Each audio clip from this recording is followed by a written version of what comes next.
My daughter woke me up at 5 a.m. to make her morning coffee and prepare breakfast. She called me the maid. So the next day I woke her up at 4 a.m. and prepared a little surprise breakfast that she will never forget.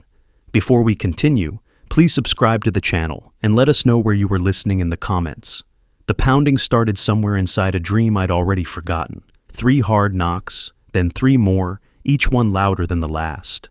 My eyes opened to darkness. The clock's green glow showed barely past 5. The knocking continued, not the polite tap of someone checking if you're awake, but the demanding hammer of someone who expects you to already be up.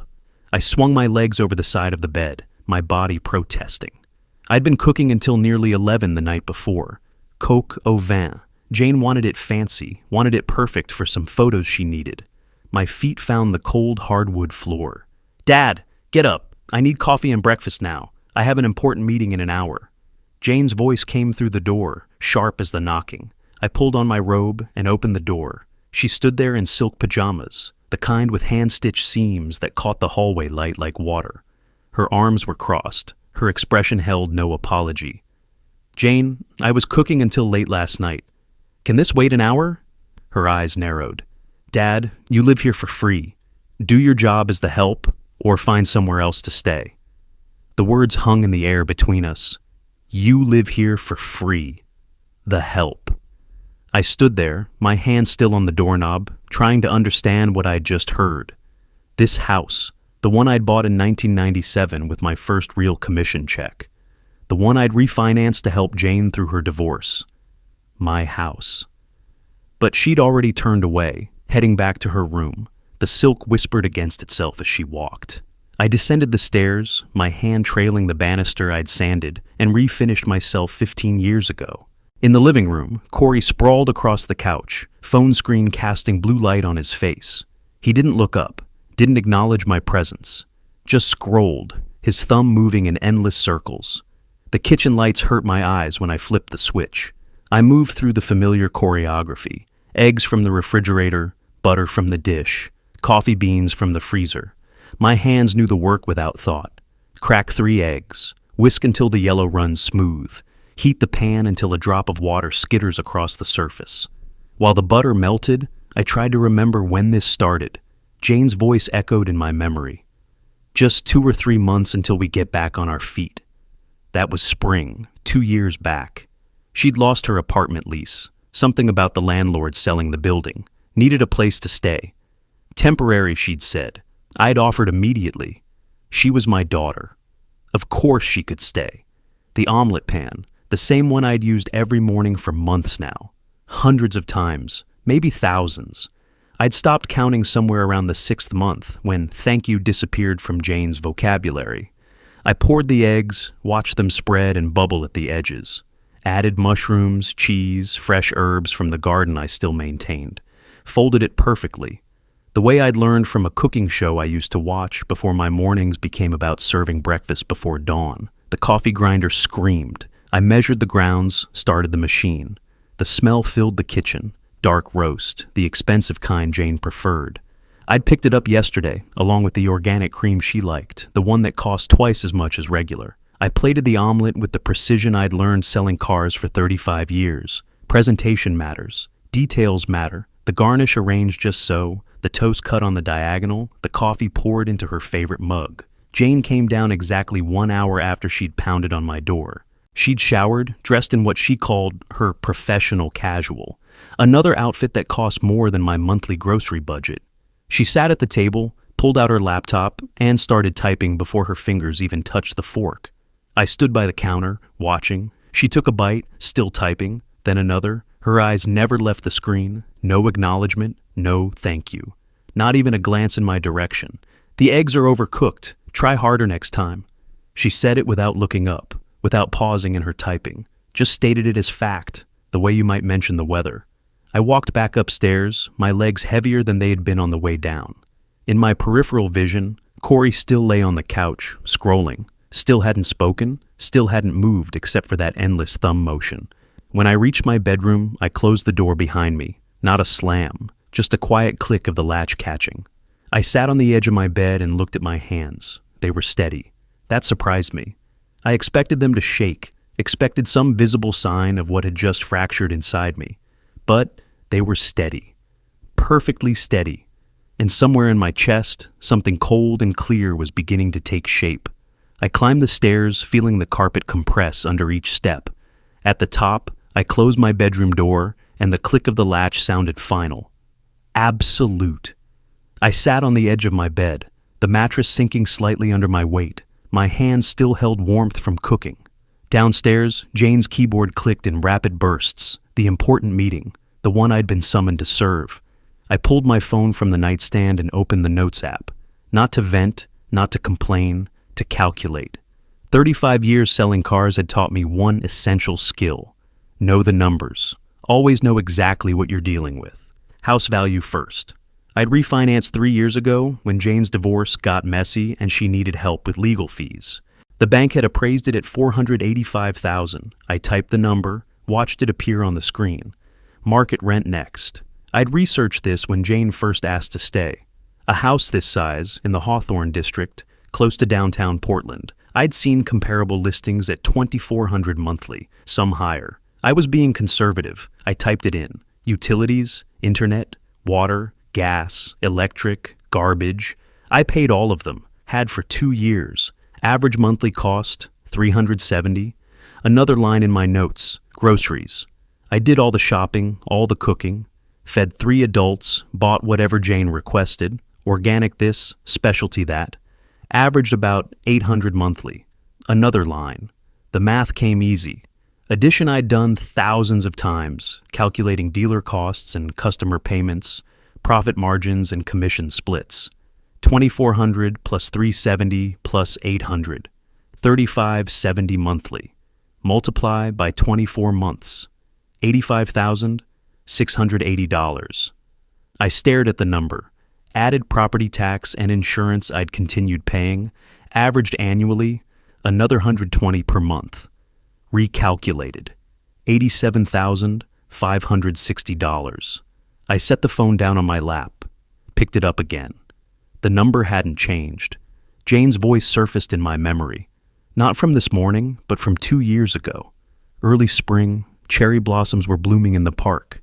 She'd sat at my kitchen table, mascara smudged from crying. Just 2 or 3 months, Dad, until we get back on our feet.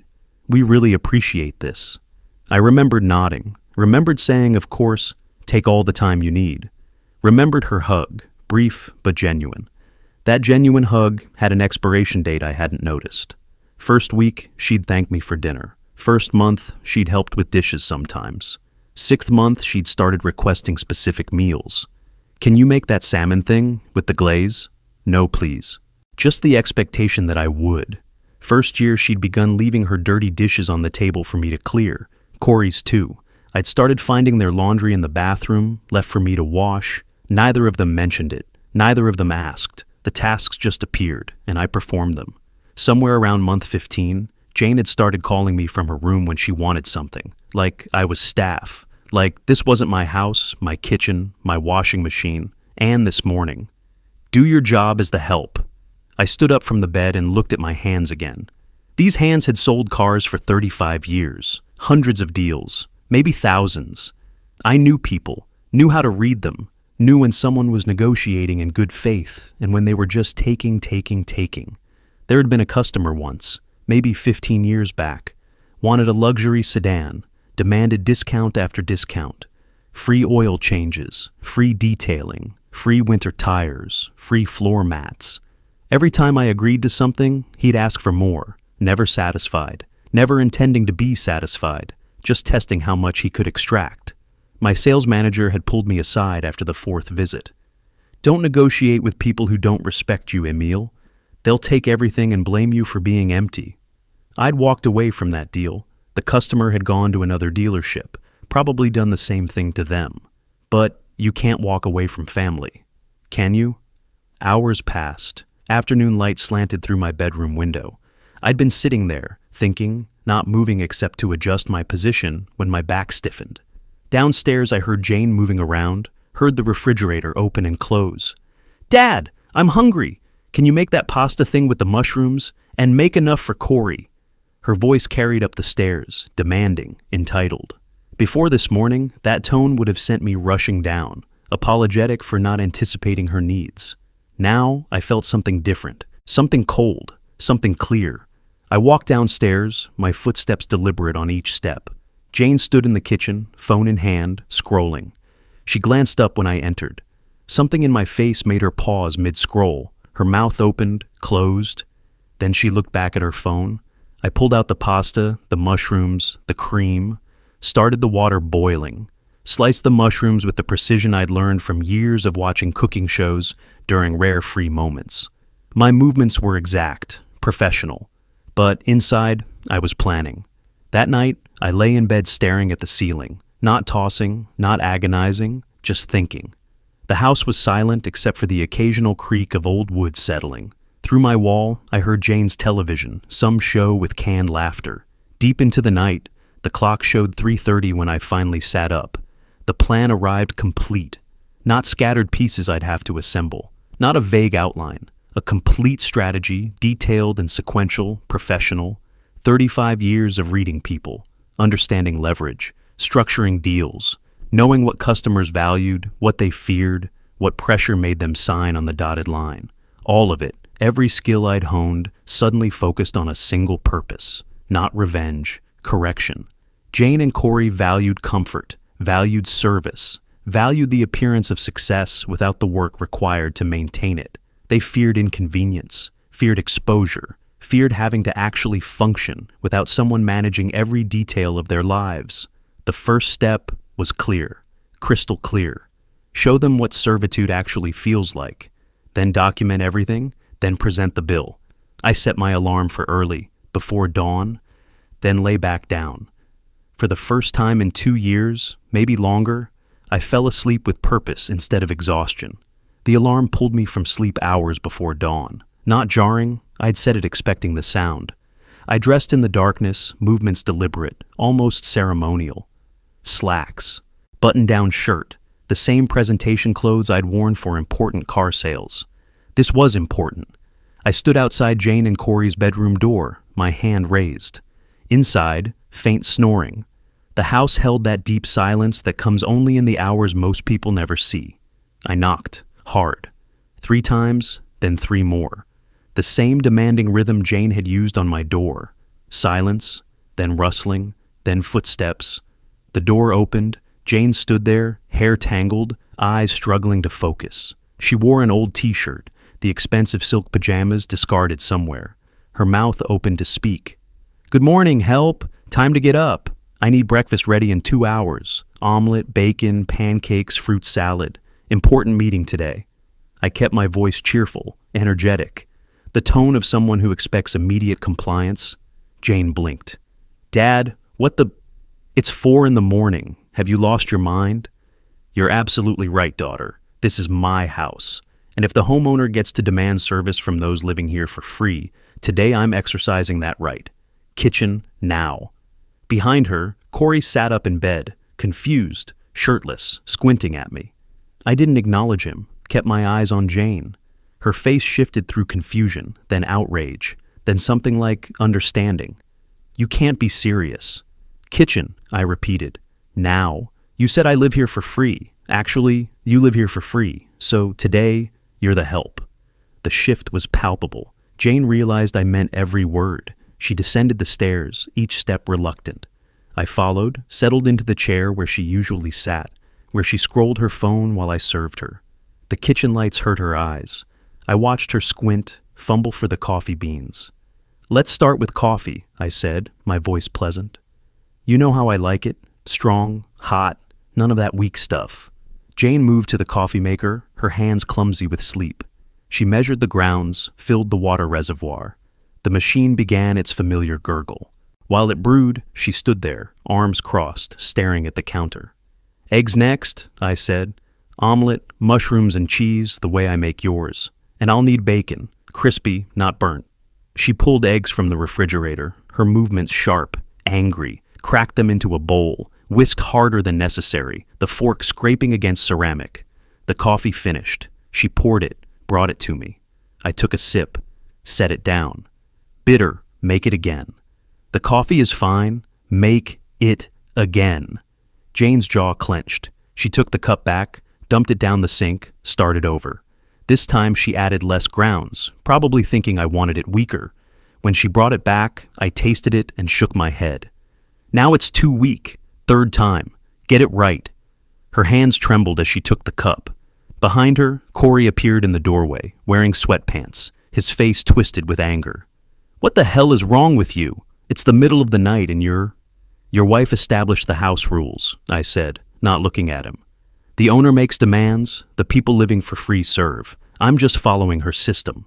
Corey opened his mouth, closed it, looked at Jane, who was making her third pot of coffee, her shoulders rigid. He retreated to the living room. Dawn began breaking outside the kitchen window. Gray light filtered through, making everything look cold. Jane had finally delivered acceptable coffee and was now working on the omelet. I watched her hands shake as she poured the eggs into the pan. Where's the bacon? I asked for bacon. I'm doing the omelet first. I want them together, hot, fresh. Start over and do the bacon simultaneously. She abandoned the half-cooked omelet, grabbed the bacon package, started laying strips in another pan. The eggs in the first pan began burning. She scrambled to remove them, salvage something, but it was too late. Those eggs are ruined, I observed. Completely inedible. Would you serve that to someone important? Start over. This is insane! Start over. Time stretched, the kitchen filled with the smell of burnt eggs and overcooked bacon. Jane's face had gone from outrage to exhaustion, her eyes red-rimmed. She'd restarted the omelet 3 times now. Each time, something went wrong. Too much salt, torn when folding, undercooked in the center. Where's the fruit salad? I asked. I'm still waiting. She pulled fruit from the refrigerator. Strawberries, grapes, cantaloupe. Her hands fumbled with the knife, cutting chunks too large, too uneven. She dumped them in a bowl, shoved it toward me. Presentation matters, I said. This looks sloppy. Like you don't care about the person you're serving. Jane's voice cracked. Why are you doing this? Why are you being cruel? I let the cheerfulness drop from my voice, looked at her directly. Now you know what I've felt 600 mornings in a row. Remember this feeling. I stood, picked up my car keys from the counter. The omelet she'd finally managed to complete sat on the table, adequate but imperfect. I hadn't touched it. Jane stood there trembling, not from cold, from exhaustion and fury and something else. Shame, maybe. Recognition. Her face crumpled, but whether from pain or rage, I couldn't tell and didn't care. I walked to the front door, opened it. The early morning air was cold, clean. Behind me, Jane's voice rose, something between a scream and a sob, but I couldn't make out the words. I got into my car, settled into the seat, started the engine. The dashboard clock showed just past 7. 2 hours. The same 2 hours she'd demanded of me countless times. As I pulled out of the driveway, I glanced back.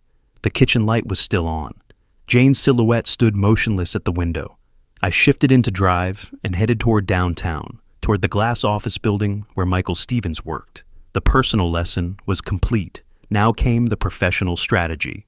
The morning traffic was light. I reached downtown before 8, found parking in a garage beneath the building. The elevator carried me to the 3rd floor, smooth and silent. The law office occupied the entire floor. Glass doors, tasteful gray carpet. A reception desk, where a woman in her 30s typed without looking up. Emil Porter, I said. 8:30 appointment. She nodded, gestured to the leather chairs along the wall. I sat beneath framed degrees and certificates, the kind of professional display that tells clients they're in capable hands. A coffee machine burbled in the corner. I'd had enough coffee for one day. I'd scheduled this consultation 4 days ago, the afternoon after my late-night calculation session, before the mirror incident this morning, before I'd fully formed the plan. I knew I'd need legal structure, professional guidance. 35 years in car sales taught me that emotion loses negotiations, documentation and leverage win them. A door opened. A man in his 40s appeared, wearing a pressed shirt but no tie, professional but not pretentious. Mr. Porter? I stood, followed him into his office. The room was efficient, desk stacked with organized files, window overlooking the city, law books lining one wall. Michael Stevens settled behind his desk, gestured for me to sit across from him. Thanks for seeing me, I said. You mentioned a tenant issue on the phone. Walk me through it. I explained the situation the way I'd pitch a car deal, Facts first. Emotion removed. Adult daughter and son-in-law. My house. 2 years of residence. No lease. No payment. No rental agreement. Increasing demands for service. Exploitation disguised as family assistance. Stevens took notes on a legal pad, his handwriting rapid and precise. He asked questions that surprised me with their specificity. Do they receive mail at your address? Yes. They changed their mailing address about 6 months in. Driver's licenses, updated to your address. Yes. Do they have keys to the house? Of course. I gave them keys when they moved in. Each yes made Stevens nod, not with approval, but with recognition. These details mattered in ways I was only beginning to understand. He set down his pen. Even without a lease, they've established legal residency. Oregon tenant law is very protective of occupants' rights. You can't change the locks or remove their belongings. That's illegal eviction, and they could sue you. I absorbed this. So, in my own house, I'm legally powerless to remove people who aren't paying and aren't welcome? Not powerless, but you must follow process, written notice. 30 days minimum in Oregon. If they refuse to leave after notice expires, you file for formal eviction through court. There's a hearing. If the judge rules in your favor, sheriff's deputies enforce the eviction. Timeline: 2 to 3 months minimum, possibly longer, if they contest. Cost: court filing fees run a few hundred. My fees depend on complexity, but typical eviction representation starts around $2,000. Could go higher if they fight hard. I nodded slowly. I'd expected difficulty, but this was more complex than I'd imagined. More expensive, more time-consuming. Stevens continued, his voice level. They could file harassment claims, try to get a restraining order preventing you from entering parts of your own house. They could claim you're creating a hostile environment. Adult children in these situations often weaponize family sympathy. What do I need to do? Document everything, video evidence of you performing household tasks while they issue orders. That establishes exploitation pattern. Written logs of all expenses you cover. Photographs of property condition in case they damage anything. Records of any threats or aggressive behavior. He leaned forward. I recommend installing a video doorbell. Creates timestamp records proving residency patterns and your consistent presence as homeowner. Also protects you if they claim you're never there, or that you've abandoned the property. I thought about the Ring doorbell I'd seen advertised. How much? Basic model runs about $180. Installation yourself is easy. Start recording today. Stevens turned to his computer, began typing. I'm drafting a formal notice right now. We'll give them 3 clear options. His fingers moved across the keyboard while he spoke. Option 1, sign a rental lease at $1,800 monthly. That includes utilities and shared household expenses, below market rate for your neighborhood, which demonstrates your reasonableness.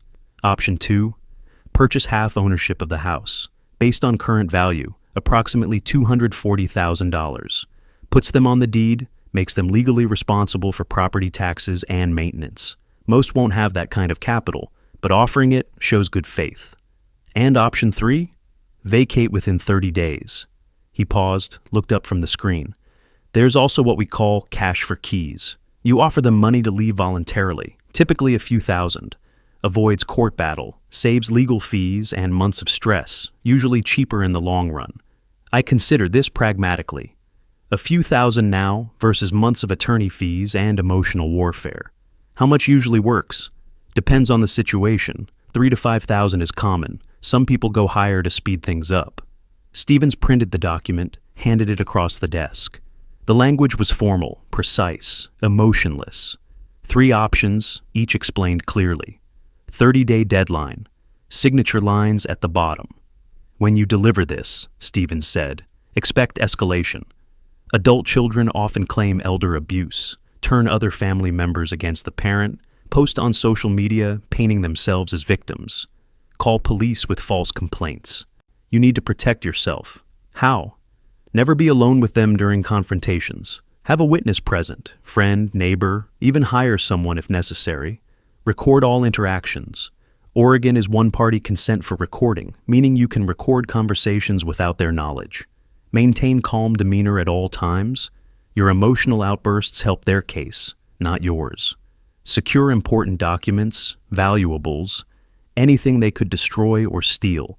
People get destructive when cornered. He studied my face. Do you have backup housing if this gets ugly? Somewhere safe to stay? I hadn't considered that. I assumed I'd stay in my own house. Stevens shook his head. Sometimes tactical retreat is strategic. If things get violent or if they're damaging property, better to leave temporarily and let the legal process work. Don't give them ammunition by staying in a toxic environment. I folded the notice, slipped it into my jacket pocket. The paper felt heavier than it should. First step? I asked. Deliver the notice today. Their response tells us how hard this fight will be. Keep a copy for yourself. Have them sign acknowledging receipt if possible. Then we wait 30 days. If they don't choose an option, we file for eviction. I stood, shook his hand. Professional, firm. The handshake of two men who understood this was business, not family drama. One more thing, Stevens said. When they refuse, and they probably will, don't react emotionally. Don't argue. Just document their refusal and let me handle the rest. I left his office, rode the elevator down, walked through the parking garage to my car.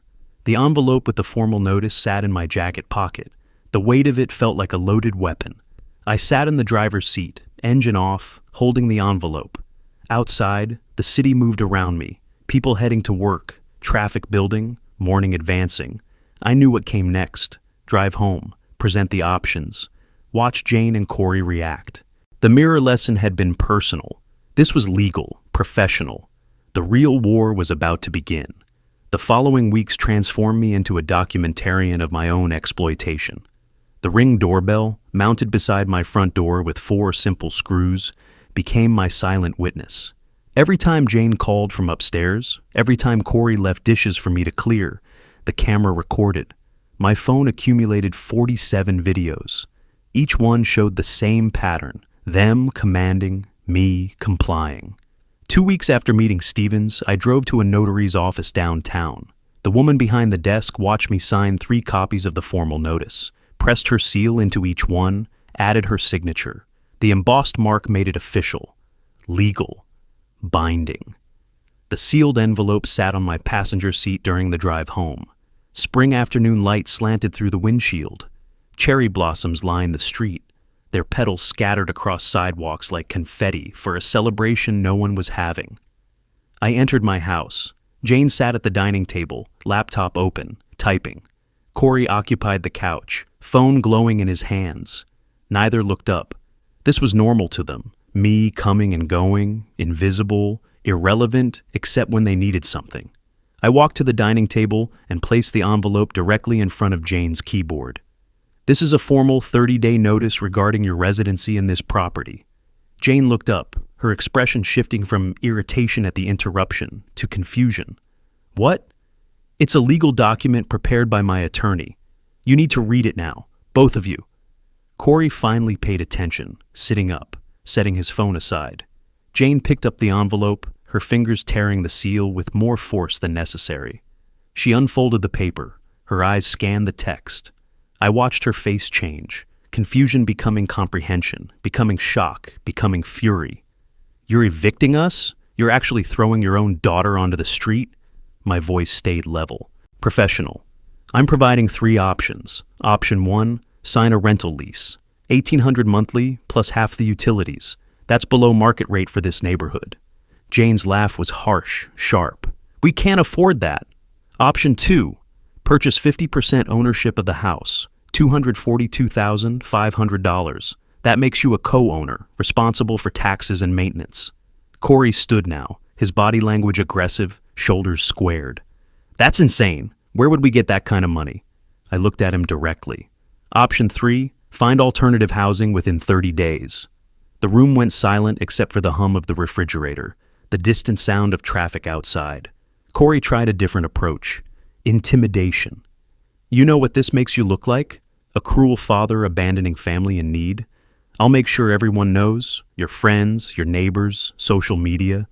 Everyone will see what kind of person you really are. I reached for my phone, opened the folder where the videos lived, turned the screen toward them. 47 thumbnails, each one showing them in my house, treating me like staff. I have 47 video recordings, you ordering me around, you calling me the help. You treating me like a servant in my own house. Tell whoever you want. I'll show them these. Jane stared at the phone screen, Her face lost color. She hadn't known, hadn't suspected I was documenting anything. She tried another tactic. Her voice softened, tears beginning to form.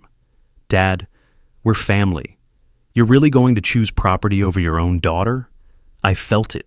The pull of decades being her father. The instinct to comfort, to fix, to sacrifice. But then I remembered that word, help. The 600 mornings, the exhaustion and exploitation dressed up as family obligation. I'm choosing dignity over being exploited. There's a difference. The notice is served, 30 days. If you're still here after that, I file with the court. Your choice.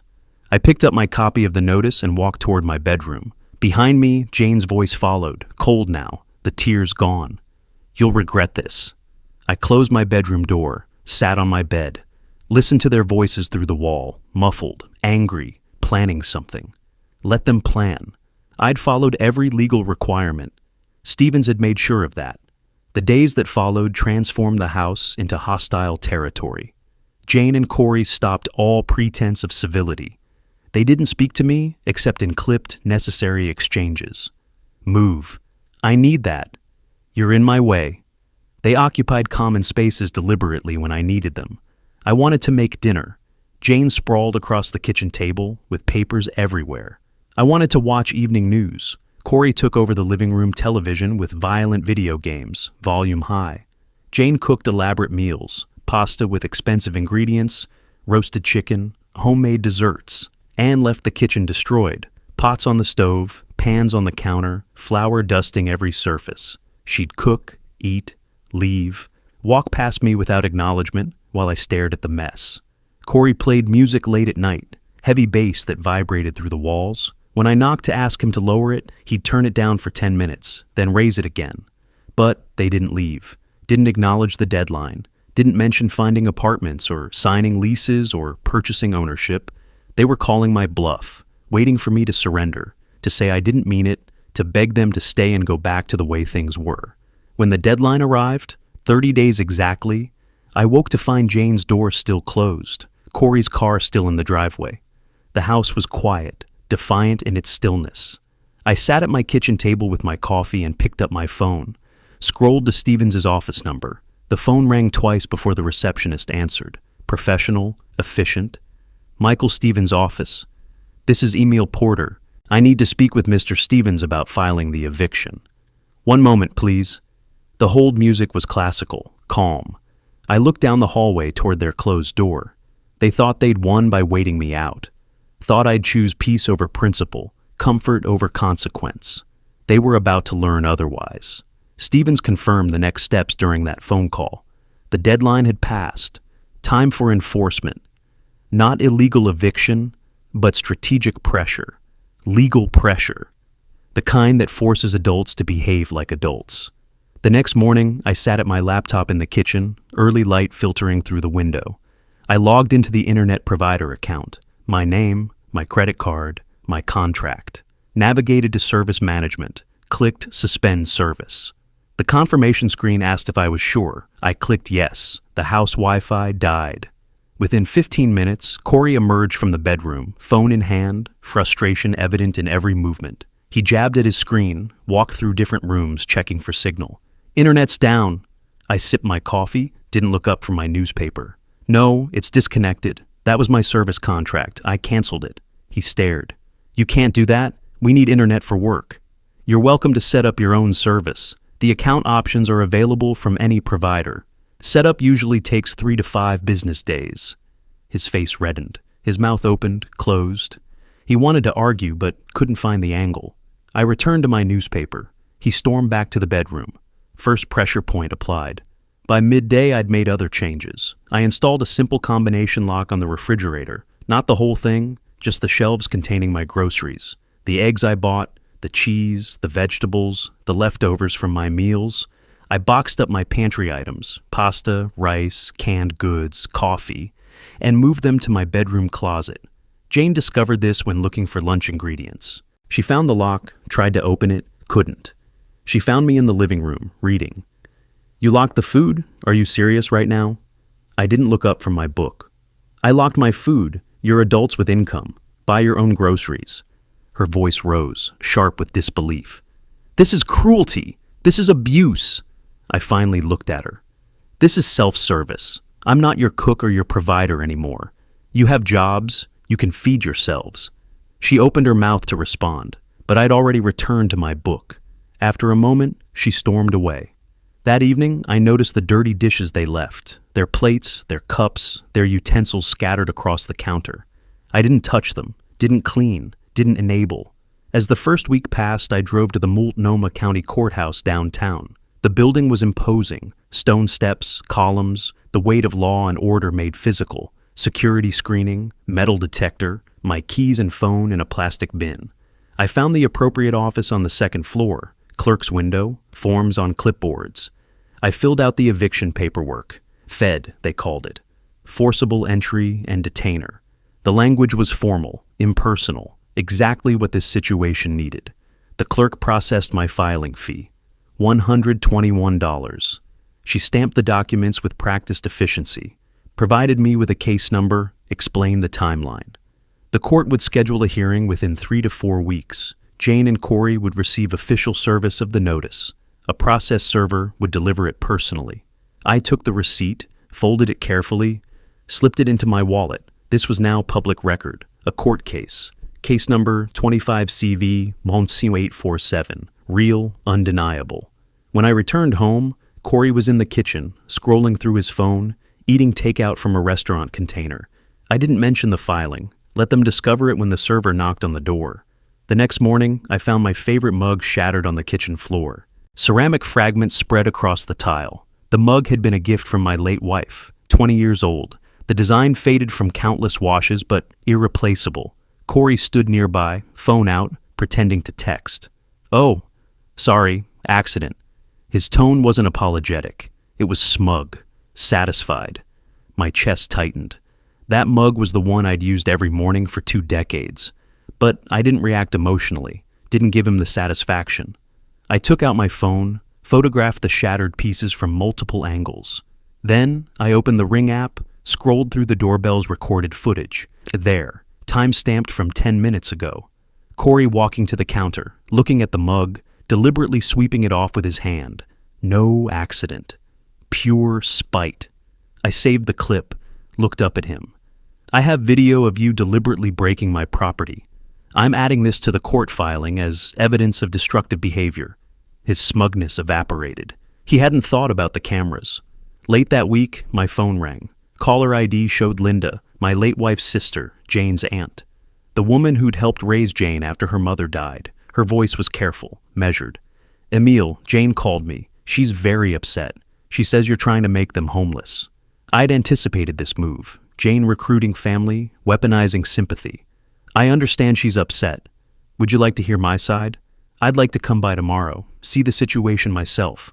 Tomorrow afternoon works. I'll be here." The next day, Linda arrived precisely at 2. She hugged Jane, listened to her tearful explanation. Cruel father, sudden eviction, nowhere to go, no warning. Jane performed well, tears streaming, voice breaking at strategic moments. "Can I speak with Emile privately?" Linda asked. In the kitchen, with the door closed, I showed her my phone, the videos, Jane ordering me around, calling me help. Corey ignoring me completely. The exploitation pattern documented across weeks. Then I showed her the financial calculations. $87,560 over 24 months. The formal notice with 3 reasonable options. Their refusal to choose any of them. Linda's face changed as she watched. The sympathy shifted, redirected.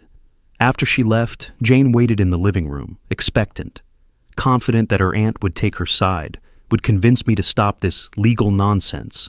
Linda hugged her again, held her shoulders. "Honey, your father has been more than fair. You've had 2 years of free housing in a home worth $500,000. You need to find your own place." Jane's face crumbled, but not with sadness, with fury at the betrayal. Her final family ally had just switched sides. Linda left.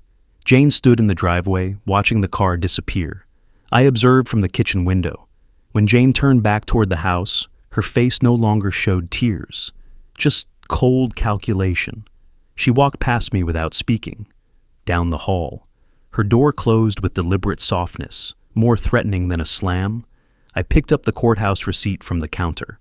Case number 25CV 90847.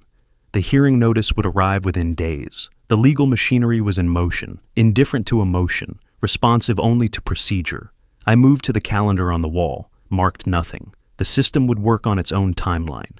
The hearing date finally arrived on a Tuesday morning as spring turned to summer. I drove downtown through familiar streets, found parking in the same garage I'd used when meeting Stevens the first time.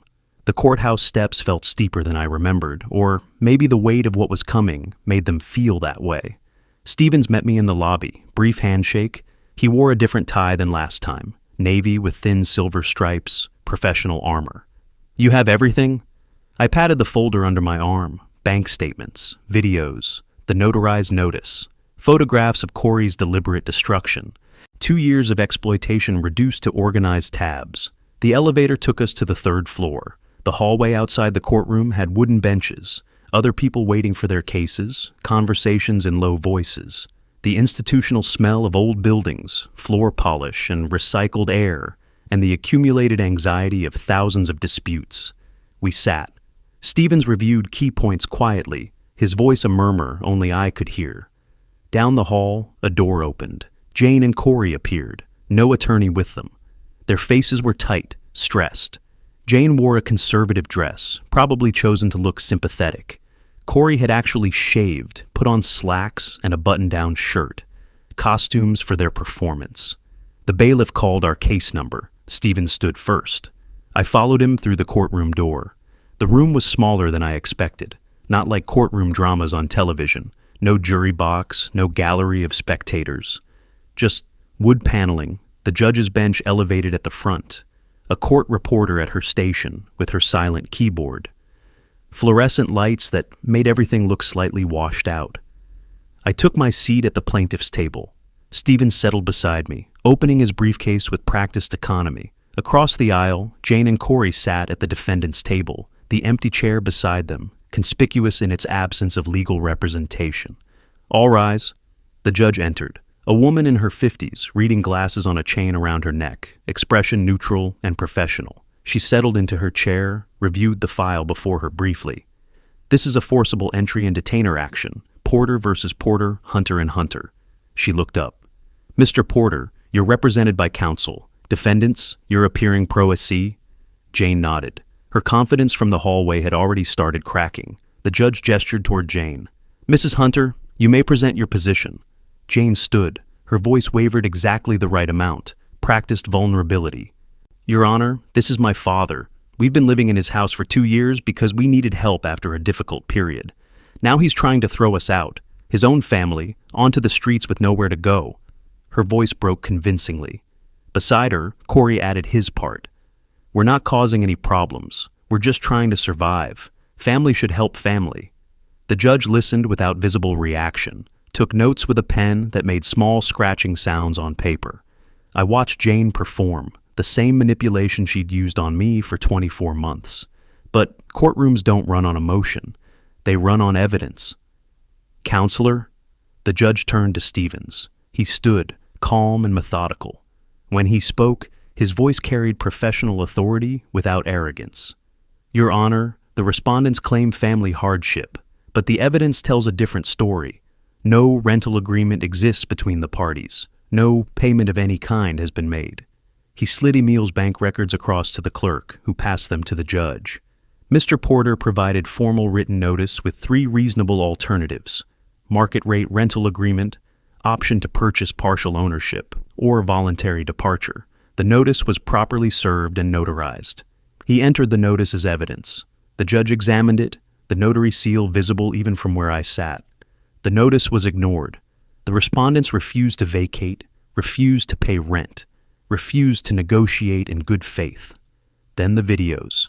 Stevens had selected 3 clips, loaded them onto a thumb drive the court reporter inserted into the display system. The screen on the wall flickered to life. First clip, Jane calling from upstairs, her voice sharp. "Dad, I need breakfast. Make that omelet thing with the mushrooms." The camera showed me climbing the stairs, exhausted. Second clip, Jane gesturing around the living room, phone to her ear, talking to someone. Yeah, my place is perfect for that. Plenty of room? My house. She called it her place. Third clip, me serving dinner. Corey sprawled on the couch, not acknowledging me, not saying thank you, just taking the plate and returning his attention to his phone. The judge watched. Her expression shifted subtly, not dramatic, but present. She saw what I'd lived. Stevens continued.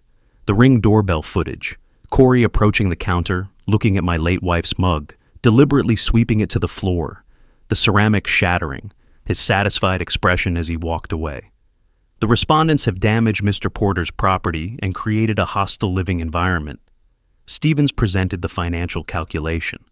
Over 24 months, Mr. Porter has provided free housing, utilities, and food totaling $87,560. The respondents have contributed nothing and refused reasonable options to regularize their occupancy. The judge removed her glasses, looked directly at Jane and Corey. The court finds clear establishment of residency without legal agreement, no payment of rent or contribution to household expenses, and willful refusal to vacate after proper notice was given. Her voice was firm, authoritative. Mr. Porter has demonstrated extraordinary patience and more than reasonable accommodation. She turned to me briefly, something like acknowledgement in her eyes. Then back to Jane and Corey. The defendants will vacate the property no later than June 30th, or the sheriff will execute a writ of restitution and forcibly remove you and your possessions. This hearing is concluded. The gavel fell. The sound was final, absolute. Jane's face crumpled. She opened her mouth to speak, but the judge was already gathering papers, already moving to the next case. Corey stood frozen, the reality settling over him. Stevens gathered his documents efficiently. Clean victory, he murmured. We left through the side door. In the hallway, Jane stood against the wall, crying. Real tears this time, not performed ones. Corey stood beside her, his face blank with shock. I walked past them toward the elevator. Didn't stop, didn't gloat. Just walked. The legal system had spoken. The rest was execution. That evening, when I returned home, the house felt different. Still occupied, but legally mine again. The judge's words had shifted something fundamental in the air. Jane emerged from her room for dinner, silent, eyes red from crying. I prepared my own meal, pasta, simple, just for one. She stood in the kitchen doorway, watching. The silence stretched between us like a physical thing. I spoke casually, not looking at her. I met with my estate attorney last week, updating my will. Jane's head snapped up. After a lot of thought, I've decided the house will go to the Homeless Shelter Foundation when I die. They do good work, people who truly need help. Jane went pale. What? I looked at her then. You know, after you called me the help, I realized money is better given to people who actually need it, not people who demand it as entitlement. Her voice came out barely a whisper. You're cutting me out completely? I shrugged, returned to stirring my pasta. I'm giving it to people who will appreciate it. You made it clear you just wanted the asset, not a relationship. Her face showed the calculation crumbling. She'd endured all this, the notice, the court, the humiliation, partly counting on the inheritance. The house would eventually be hers. She could wait me out. Now, even that was gone. The deadline approached like weather, inevitable, visible from a distance, growing closer each day.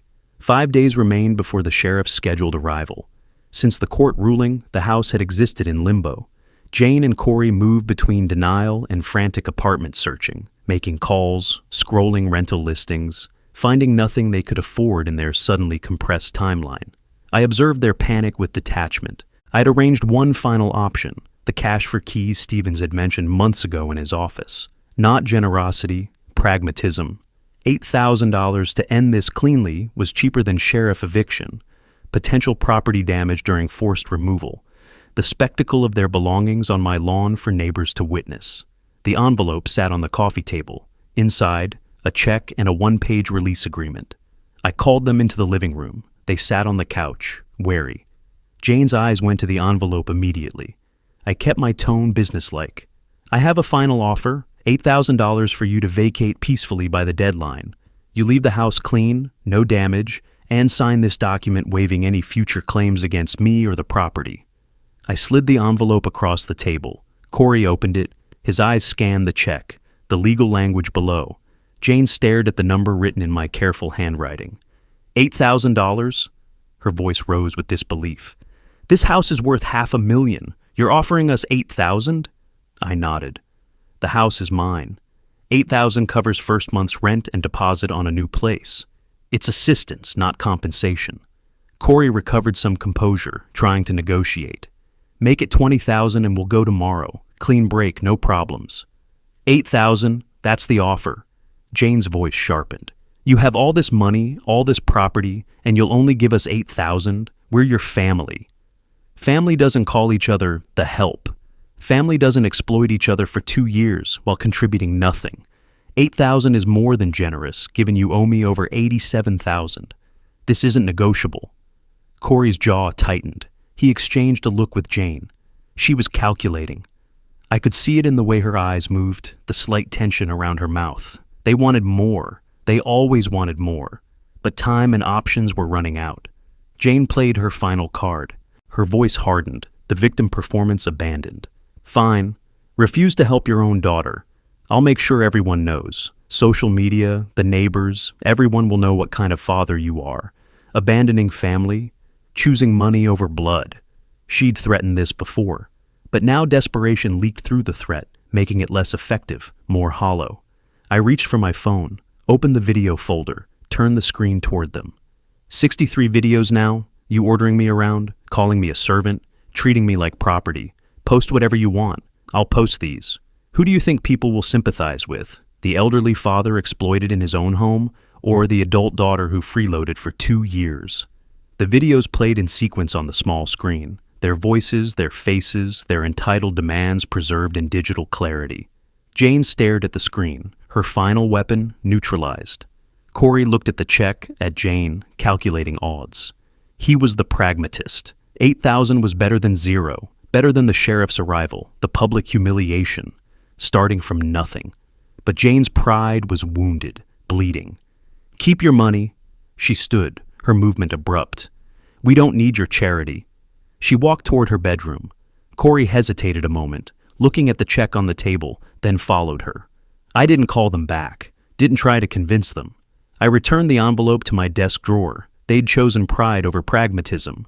The sheriff would execute the eviction order exactly as scheduled. I texted Stevens. They declined the offer, proceed with writ execution. His response arrived within minutes. Confirmed. Sheriff scheduled for the 30th, 9 a.m. The remaining days crawled by in cold silence. The house held its breath. I noticed increasing activity. Boxes appearing in the hallway, closet doors standing open, drawers emptied of their contents. Jane and Corey were packing, but slowly, grudgingly, as if moving in slow motion could delay the inevitable. The night before the sheriff's arrival, I lay in bed listening to movement downstairs. Footsteps. The sounds of hasty packing suddenly accelerated, drawers opening and closing. Voices, Jane's urgent and muffled, Corey responding in sharp whispers. A door slammed, then silence, then more footsteps. I got up, moved to my bedroom window. Their car sat in the driveway, trunk open, boxes and bags crammed into the back seat. As I watched, Corey emerged from the house carrying more. A lamp, a garbage bag stuffed with what looked like clothes. More trips followed. Jane appeared with hangers of dresses. Corey with a monitor and computer tower. They moved with frantic efficiency, loading everything that would fit. Near midnight, the sounds finally stopped. I waited, listening. The house had gone still. I got up again, checked. Their bedroom door stood open. I looked inside. The room was empty, bed stripped, closet open and bare, drawers pulled out and abandoned. They'd taken the essentials, clothes, electronics, personal items. Left behind the furniture, some boxes still packed, the detritus of their 2-year occupation. They'd left in darkness, avoiding the morning, avoiding the shame of sheriff's deputies executing an eviction order, the neighbors watching, the public nature of legal consequences. The house was mine again. Finally, completely. I returned to bed but didn't sleep immediately. Lay there in the silence, the unfamiliar peace of an empty house. No tension in the air, no hostile presence down the hall, just space. My space. When dawn came, I got up and made coffee. Just one cup. Stood in the kitchen watching light filter through the window. The calendar on the wall showed June 30th circled in red. Today.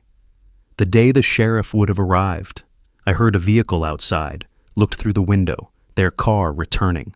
Jane got out, moved quickly toward the house, not looking up. Coming back for another load. The departure was happening in stages, messy and incomplete.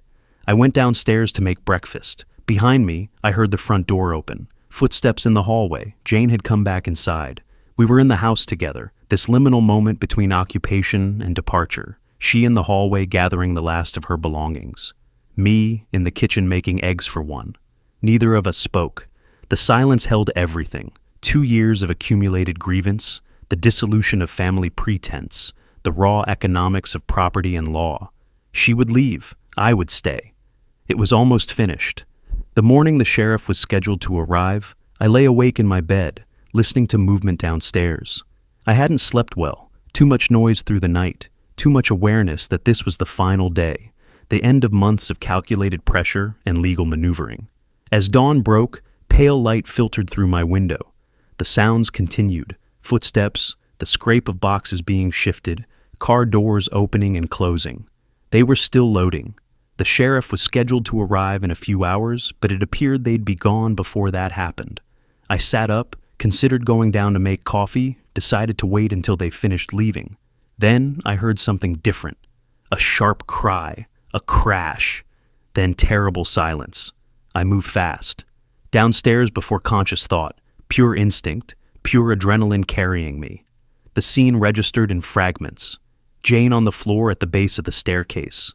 Boxes scattered around her, one corner dented where it had hit the wall. She was on her side, her leg twisted at a wrong angle, blood running from a cut on her forehead where she'd struck the edge of the bottom step. Her eyes were open but unfocused, trying to orient herself. Corey stood frozen at the top of the stairs, box still in his hands, his face white as paper. I dropped to my knees beside Jane. All the anger, the cold strategy, the months of calculated pressure, the documentation and court filings and economic warfare, gone, vanished. This was my daughter, the girl I'd taught to ride a bicycle, who'd fallen asleep on my shoulder during long car rides when she was small, who I'd loved for 36 years. Call 911 now. My voice cut through Corey's shock. He fumbled with his phone, nearly dropped it. I assessed Jane, basic first aid my late wife had insisted I learn decades ago, when she was still alive and nursing, and determined I'd know how to help in emergencies. Jane was breathing, conscious, if confused. The head wound bled heavily, but head wounds always did. Her ankle was already swelling, visible even through her sock. "Jane, stay still. Don't move your head." She tried to speak. Words came out slurred, disconnected, possible concussion. I grabbed a clean kitchen towel from the counter, applied gentle pressure to the forehead wound. My hands were steady despite the fear coursing through me, despite the terrible what-ifs flooding my mind. Corey's voice in the background, shaking. "We need an ambulance. My wife fell down the stairs. She hit her head. There's blood." He gave the address, his words tumbling over each other. The wait felt eternal, minutes stretched impossibly long. I kept talking to Jane, keeping her alert, keeping her present. "Stay with me, look at my eyes. What's your name? Tell me what day it is." She answered, sometimes correctly, sometimes confused. "Thursday." "No, Wednesday." Her name. My name. Yes, she knew where she was. Corey had come downstairs, hovering uselessly nearby, his hands opening and closing without purpose. Then, sirens. Approaching, stopping outside. I opened the front door before they could knock. 2 paramedics entered with equipment, professional and swift. I stepped back, let them work. They assessed her quickly. Probable sprained ankle, laceration to forehead requiring stitches, possible mild concussion, need to transport for evaluation and imaging to rule out fracture or more serious head trauma. They stabilized her neck as precaution, loaded her onto a stretcher with practiced efficiency. Jane's eyes found mine as they lifted her. She looked terrified and small, nothing like the woman who'd called me the help months ago. Nothing like the entitled daughter who demanded breakfast before dawn. "Dad!" Her voice was a child's voice. "I'm following right behind you," I told her. I rode in my own car, following the ambulance through city streets. They ran red lights. I followed in their wake. The hospital complex appeared. Legacy Emmanuel Medical Center, large and modern. The emergency entrance already busy despite the early hour. I parked in the visitor lot, hurried inside. The ER waiting area. Plastic chairs, outdated magazines scattered across small tables. The smell of antiseptic and anxiety thick in the recycled air. Corey arrived moments later, having locked the house. We sat without speaking, two men who'd been adversaries now united in worry. A nurse eventually called us back. Jane was in an examination room, awake, being evaluated. The doctor was young, efficient, explaining in clear terms. Definitely sprained ankle, definitely concussion, mild, thankfully. 5 stitches for the forehead laceration. They needed to keep her for observation for several hours, standard protocol for head injuries. She was lucky, no fracture, no severe trauma. The bill would be substantial. The ambulance alone would run over $1,000, but that didn't matter. They let me see her. Jane lay in the hospital bed, white bandage stark against her forehead, ankle wrapped and elevated, IV in her arm delivering fluids. She looked at me when I entered, and tears started. Not angry tears, not manipulative tears. Something else entirely. Shame, recognition, understanding. Dad, Her voice broke. I sat in the chair beside the bed, reached for her hand without thinking, without planning. She was my daughter, and she'd been hurt, and that was all that mattered in this moment. Everything else, the eviction, the court case, the 2 years of exploitation, receded to background noise. She gripped my hand like she was drowning. I'm sorry. I'm so sorry. The words tumbled out between tears. I treated you horribly. I was awful. I was so awful to you. My throat tightened. I squeezed her hand. Corey stood in the doorway, and for the first time in 2 years, he looked genuinely human, scared, ashamed, present. Jane's tears slowed. Corey stepped further into the room, instead of hovering at the threshold. The IV drip counted seconds with soft clicks. Hospital sounds filtered through the door, distant voices, equipment beeping, footsteps passing. Jane's voice came quieter now, tired from crying and medication and fear. When can I go home? I realized she didn't have a clear home anymore. They were being evicted today. Their belongings were half loaded in their car. They had nowhere to go. I looked at my daughter, bandaged, vulnerable, finally, genuinely remorseful, and felt something fundamental shift inside me. The strategy was over. The war was done. Whatever came next would be different. By afternoon, the doctor cleared Jane for release. After several hours of observation, her vitals remained stable. Her confusion had cleared, the concussion symptoms mild enough for home care. The discharge nurse provided instructions. Rest, ice for the ankle, watch for worsening headache or nausea, follow up in 1 week. She wheeled Jane to the exit, hospital policy, even though Jane could hobble with help. I brought my car to the pickup area. Corey loaded Jane's few belongings, her purse, the clothes she'd been wearing, now in a plastic bag. As I helped Jane into the passenger seat, careful of her ankle, Corey asked the question hovering unspoken between us. Where should we go? Their apartment search hadn't produced results. Their belongings were still at my house. The sheriff never came. I'd called and canceled the eviction execution this morning from the hospital waiting room. I didn't answer immediately, focused on settling Jane, adjusting her seatbelt so it didn't press on the bandage. Then, the house. You're coming back to the house. The drive was quiet. Jane dozed against the window, pain medication making her drowsy. I navigated familiar streets, returned to the neighborhood, pulled into my driveway. The house looked the same, boxes still visible through windows, evidence of interrupted moving, frozen mid-departure. I helped Jane inside, Corey supporting her other side. We settled her on the living room couch, pillows under her ankle, blanket across her lap. I brought ice wrapped in a towel for the swelling. Once Jane was situated, Corey started to speak, probably to ask about logistics, about how long this arrangement would last. But I raised a hand. 2 weeks, no charge, while Jane recovers. After that, we'll discuss what comes next. Corey's expression showed relief and uncertainty mixed together. Jane, half asleep, murmured something that might have been, "Thank you." In the days that followed, the house settled into strange new rhythms, quieter, more respectful. Jane, confined to the couch with her injuries, had time to think. I noticed she watched me differently now, not calculating what she could extract, not entitled to my service, but observant in a new way. On the third evening, I brought her tea. She was sitting up, bandage changed to a smaller one, ankle less swollen than before. "Dad, sit with me?" I settled in the armchair. Jane's voice was quiet, careful. "After Mom died, I felt like the world owed me something, like I deserved compensation for the loss. And you were there, and you were kind, and I just took advantage, made you the target for everything I was angry about." Corey joined us. He sat on the floor near the couch, an unconsciously submissive position, nothing like his previous sprawling entitlement across my furniture. "I got comfortable," he admitted. "Everything was easy, free. I stopped trying, stopped being a real adult. I let it make me worse." I listened without interrupting. This was what I'd wanted, not just for them to leave, but to understand what they'd done. Jane continued, her voice thick with emotion. "You weren't cruel, Dad. You showed me what I was doing to you. That early morning, making me serve you breakfast, I finally felt what you felt every day for 2 years. Being powerless, being used." Her voice cracked. "I'm ashamed. I'm so ashamed of who I became."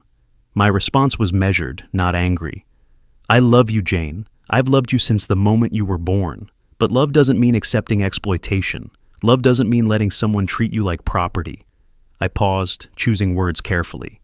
"You called me the help in my own house. You took my kindness and twisted it into servitude. I had to show you, not to hurt you, but because you wouldn't have understood any other way." Jane nodded, tears on her cheeks again. "I didn't enjoy any of it," I continued.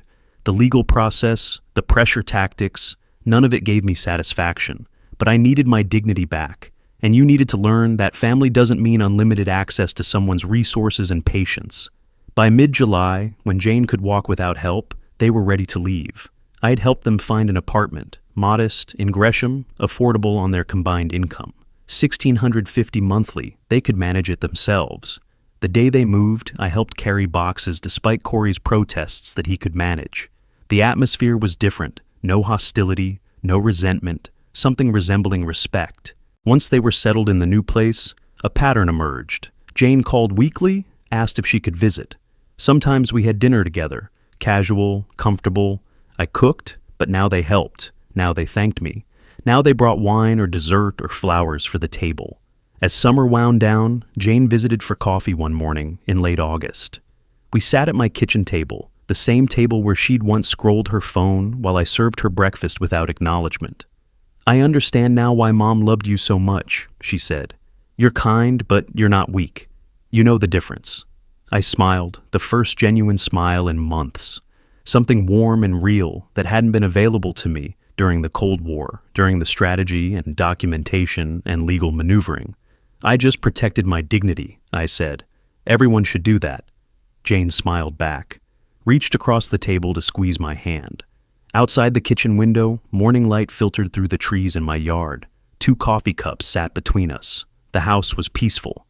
The relationship was rebuilt on healthy terms. I'd won everything that mattered, not just the legal victory, but the personal one. My daughter understood. My home was mine. My dignity was intact. And the love, which had never truly died, had found its way back through boundaries and consequences and the hard work of real change. If you like this story, please like this video, subscribe to the channel, and share your impressions of this story in the comments. To listen to the next story, click on the box on the left. Thank you for watching.